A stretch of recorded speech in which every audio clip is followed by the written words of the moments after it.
গত সপ্তাহে রিয়াল মাদ্রিদের বিপক্ষে হারের হতাশা ভুলে ফের জয়ের পথে ফিরেছে বার্সেলোনা।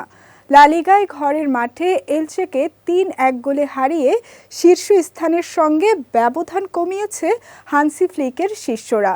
লিগ টেবিলে ১১ ম্যাচে ৮ জয় ও ১ ড্রয়ে ২৫ পয়েন্ট নিয়ে বার্সেলোনা এখন দ্বিতীয় স্থানে, আর শীর্ষে থাকা রিয়াল মাদ্রিদের পয়েন্ট ৩০।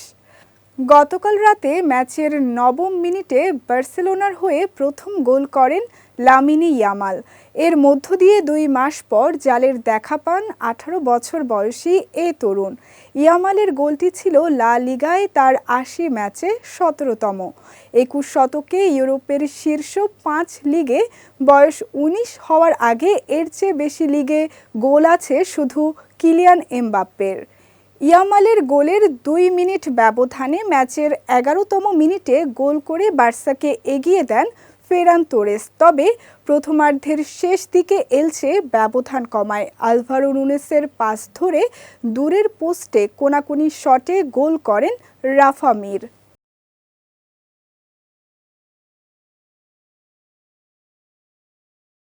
দ্বিতীয়ার্ধে গোল করে ইয়ামালের মতোই আলোচনায় উঠে আসে মার্কাস রাশফোর্ডের নামও। ৬১ মিনিটে ডান দিক থেকে ক্রস নিয়ন্ত্রণ করে ব্যবধান বাড়ান ম্যানচেস্টার ইউনাইটেড থেকে ধারে আসা এ ফরওয়ার্ড।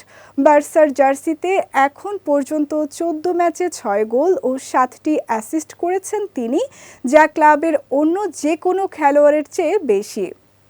রাশফোর্ডের গোলের পর কোনো দলই আর গোলের দেখা পায়নি। শেষমেশ এলচের বিপক্ষে ৩-১ গোলের জয় নিয়ে মাঠ ছাড়ে স্প্যানিশ জায়ান্টরা। পরের ম্যাচ চ্যাম্পিয়ন্স লিগে খেলবে বার্সা। আগামী ৫ নভেম্বর ক্লাব ব্রুগের মাঠে আতিথ্য নেবে কাতালানরা।